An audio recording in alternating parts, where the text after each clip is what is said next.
everyone, it's Jack from Cultaholic.com, and it's time to talk about King of the Ring 2019. Yes, in this video we'll be ranking every King of the Ring entrant, all 16 of them, from worst to best. Not in terms, by the way, of in-ring ability. In fact, if you look at this field, it's pretty stacked with wrestling talent, as is all of WWE's roster these days. No, this is going to be from worst to best in terms of their chances of winning the whole damn thing. Now, you might remember, about a year ago now, maybe a little bit less, we did this for the Mixed Match Challenge, and I just got absolutely everything wrong. So it'll be nice in a few months' time, actually, once King of the Ring's all said and done, the final is, of course, a Clash of the Champions, to look back on this video and just laugh about how totally wrong I am. That'll be a nice little treat for you, won't it? So yes, we'll be analysing each and every one of those entrants, 8 from Raw, 8 from SmackDown, and deciding who is the most likely, whose chances are the best of winning King of the Ring 2019. Oh, I'm excited.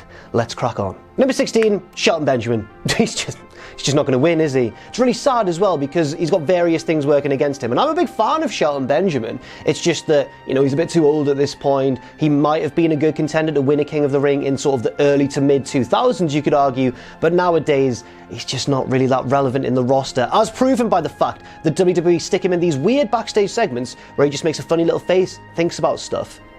And that's it. That's all we've got to go on. That seems to be going absolutely nowhere. So yeah, Shelton's not going to win. Let's go now to number 15, Apollo Crews, who's also just not going to win. His chances are better than Shelton's because he's younger. He could be defined more as an up-and-coming star. And he is great to watch in the ring, but WWE have just never really invested much time or effort in his character. He just seems to be a babyface who smiles and is happy and abides by the rules quite a lot. That's just not the sort of ruthlessness that you need to win King of the Ring, Apollo. What are you doing? Sort it out, mate. It's not his fault. I feel quite harsh saying that, actually. Next up, and it really hurts my heart to have him this low on the rankings, but it's Chad Gable. We all love Chad Gable. He's a great in-ring worker, pound for pound, one of the most natural wrestlers in all of WWE, and he's just not going to win. He's just not in a position where I can see them, you know, fully throwing their weight behind Chad and having him win the King of the Ring tournament. It doesn't really speak much for his chances when they can't even decide whether they want him on the main roster or 205 Live. The whole thing when they broke up his tag team with Jason Jordan, just so that Jason Jordan could be Kurt Angle's son,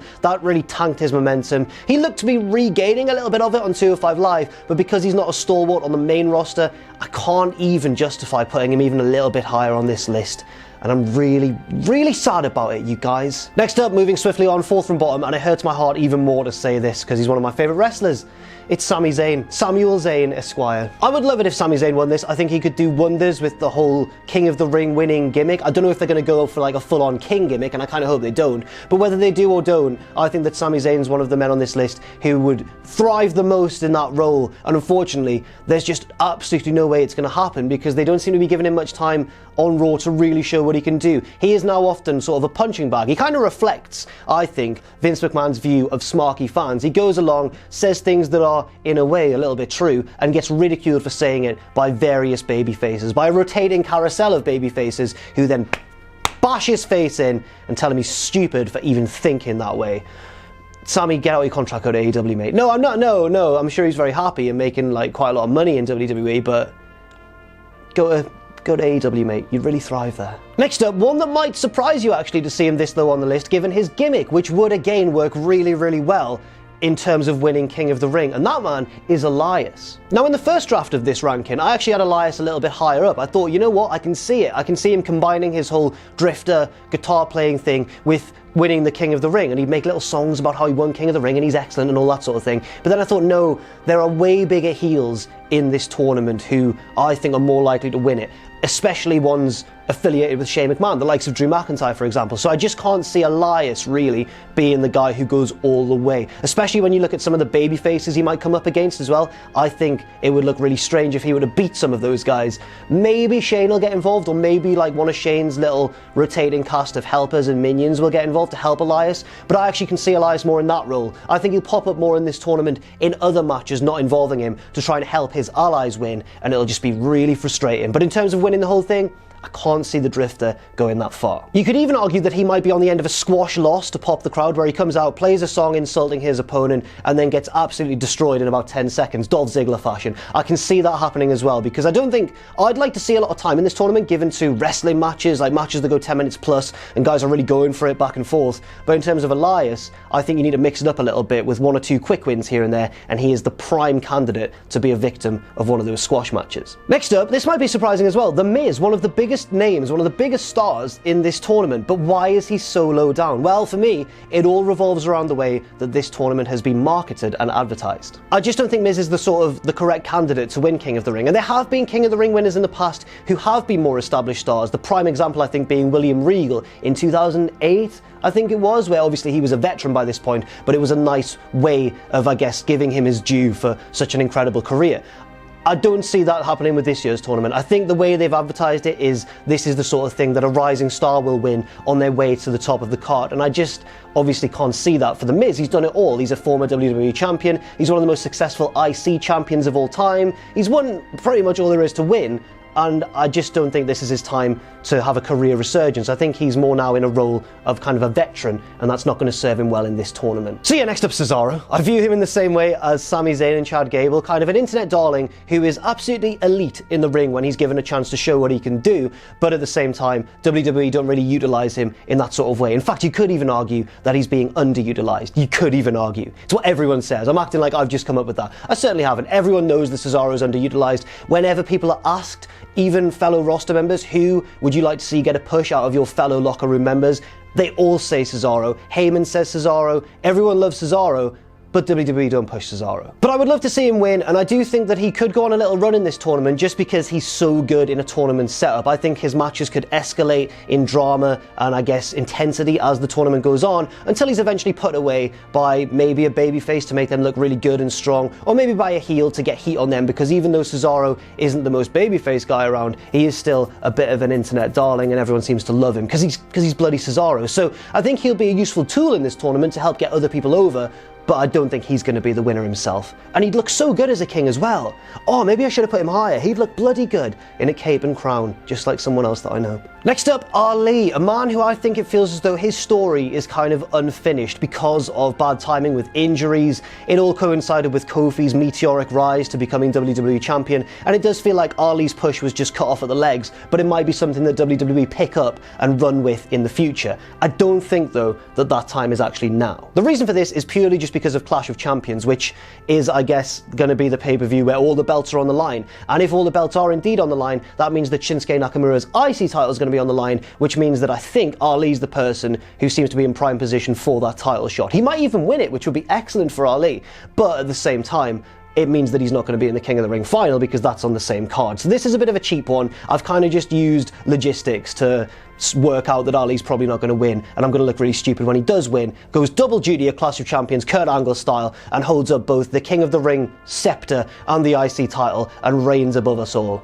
But it's not going to happen, is it? Next up, another former 205 Live ace and another Cruiserweight champion, Buddy Murphy. Now, just before this week, I would have actually had Buddy Murphy as the latter of all of the 205 Live guys, not including Chad Gable, but as the former Cruiserweight champions, I'd have had Buddy Murphy last out of those three. You'll see who the third one is in just a second. But this week has changed everything, and I've actually knocked Buddy Murphy ahead of Ali just because he looked absolutely excellent in that SmackDown match with Roman Reigns, and Reigns was so generous in allowing Murphy to get all of his excellent, flashy, exciting moves in. So it does seem like Murphy has quite a lot of momentum on his side, and I do think he could be like a rank outside pick to be King of the Ring, but at the same time, I just think there's far more candidates, as we'll see later on in this video, who fit that mold a little bit better. I'd like to see him win, but I don't think it's going to happen. But I do think, actually, in a similar way to Cesaro, that if he lasts a little while in the tournament, his matches could be a real highlight. Next up, Cedric Alexander. Now we get to the middle of the pack. Guys who do have, I think, a bit of a realistic chance of winning, but if they did win, it would still be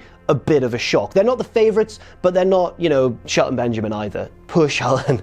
I feel so bad. I feel like I've been really harsh to Shelton in this video. Now, Cedric is clearly on the end of quite an effective push on Raw. It didn't start off well with the whole janitor stuff, but it did, credit to WWE, it did get transformed into an effective push. And I've really been enjoying his feud with Drew McIntyre, a far more back and forth feud than I think anyone would have expected beforehand. The problem is that that feud is very much you know, the center of Cedric's storyline at the minute. And I think this tournament is going to see another step in that feud, but it's not going to lead to Cedric winning. I think he'll either eliminate Drew and everyone will go like, whoa, or he'll be eliminated by Drew, but I don't think that he's going to win the whole thing, just because there's another storyline in place which is going to run through the tournament, in my opinion, but isn't going to lead to the final, if that makes sense. Now we get to one of the Office favourites, not in terms of being one of their favourite wrestlers, but in terms of, basically before this video, I polled everybody at Cultaholic and I said, who do you think is going to win this thing? And 4 people have picked Baron Corbin. That's Pachidi, Ross, Owen and Andrew. Even 2 of the editing team are getting on board with big bloody Baron Corbin, because I think everyone's just a bit pessimistic and they can just see WWE going, yep, let's give Baron King of the Ring. I disagree, and that's why he's not one of the favourites on this list. I was actually going to have him way lower down, but you know, the fact that 4 of my co-workers said, no, we think Baron's going to win, that did convince me to push him a little bit higher up. But I might be being recklessly optimistic here. I just can't see WWE going for it. I think they're going to utilise this King of the Ring tournament to help push some newer faces to the fore. And I think that Baron Corbin has obviously dominated Raw over the past year or two. And I just think if they were to push him again and make him King of the Ring, that would just generate too much of the wrong type of heat. And I think Baron Corbin gets a really bad rap for basically doing his job, being a heel who makes the crowd hate him, and he's really good at that. The problem is when WWE push it too far and the proper sort of heat turns into cheap heat, or go away heat, I suppose, or X-Pac heat, who did once reach the final of a King of the Ring tournament but was beaten by Billy Gunn. We all would have been beaten by Billy Gunn. There's no way you can stop a man on that sort of roll. But back to Baron Corbin, I just don't think WWE are going to go for it. I think he will probably survive a little bit in the tournament, maybe, you know, infuriate the crowd here or there by knocking off a couple of babyface favourites, but I don't think he's going to go all the way. I don't even think he's going to make the final.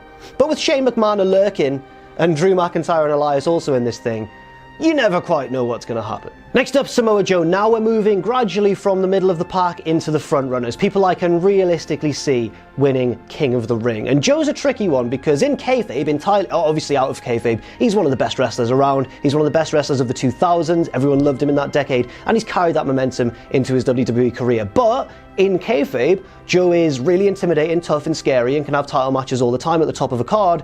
But he's also quite easy to beat sometimes. There's quite a bit of inconsistency with his character. The problem with Joe here is, I mean, one thing really in his favour is the fact that I can see him just taking the King of the Ring concept after winning it and just running with it, because he's one of the most charismatic guys around, and winning the tournament would give him even more of a chance to demonstrate his amazing charisma. On the other side, I'm going to use a similar argument to the one I used for The Miz, in that Joe's kind of done it all before. Maybe not in the WWE universe particularly, but outside of WWE, he's been one of the biggest names in non-WWE wrestling for a long time now, and I think that now he's in WWE, they've not really shied away from that. They haven't mentioned it all the time, but everyone knows that Samoa Joe is a big deal. He's treated like a big deal. He's never won a world title in WWE, let's not disrespect the TNA World Heavyweight Championship, but at the same time, I just think he's a bit too old and he's done a bit too much for him to win this sort of tournament. Again, one that has been marketed on rising stars pushing their profile through the roof. If Joe won, right, I will say this, I'd be really happy about it, but I think as well,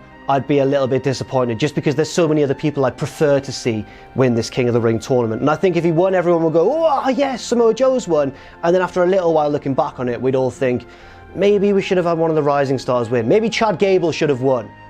Chad Gable's not going to win. Next up, number 4, right lads, this is the big one. Someone who might well win the tournament, and I'd love to see him do so.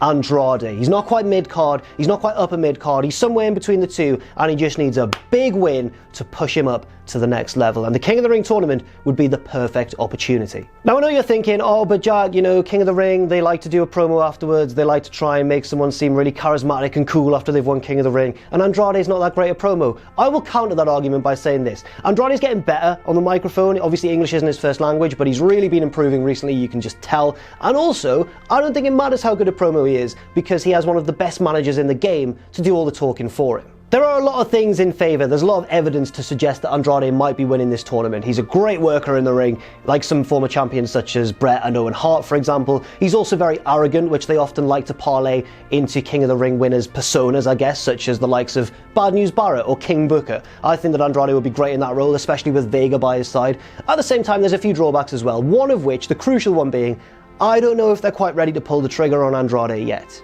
Like, he's appeared in Money in the Bank matches and that sort of thing, and I think there was a multi-man match for the US title, but has Andrade had a big singles match on pay-per-view yet? Not counting that pre-show one with Rey Mysterio, because that was on the pre-show, but on the main card of a pay-per-view, what has Andrade really achieved so far? Well, he had that match with Finn Balor in the beautiful city of Jeddah, Saudi Arabia. I think I'm fair when I don't count that one. I think that's a pretty fair judgment on my part. So would I like to see Andrade win? Yes, absolutely. Do I think it would be a good booking decision if he won? Yes, 100%, even setting my own personal bias in favour of Andrade aside, because I think he's great. But I do think anyway that it would be a really good decision. Do I think WWE are ready to take that decision? Maybe not. Maybe not quite yet. Next up, number 3. Now we get to the man I think is going to be the big bad baddie, the big heel bad man of the tournament.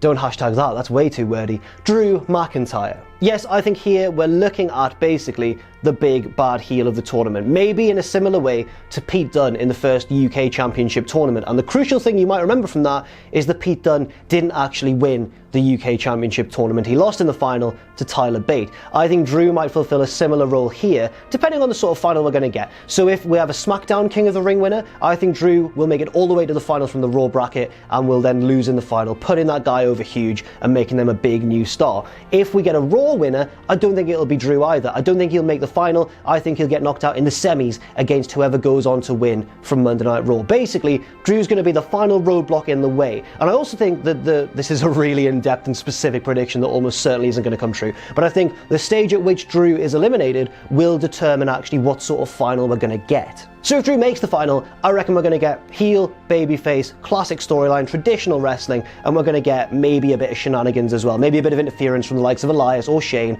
maybe even Joe, trying to screw over the babyface who overcomes the odds. Classic WWE style. But if Drew is eliminated in the semi-final, I think that'll lead to a big babyface versus babyface, workhorse versus workhorse final between two excellent wrestlers. And that's such a specific prediction, as I've said, that it almost certainly isn't going to come true. But if it does, I'm going to look back on this and feel very, very intelligent indeed. Or I'm going to look stupid if it doesn't.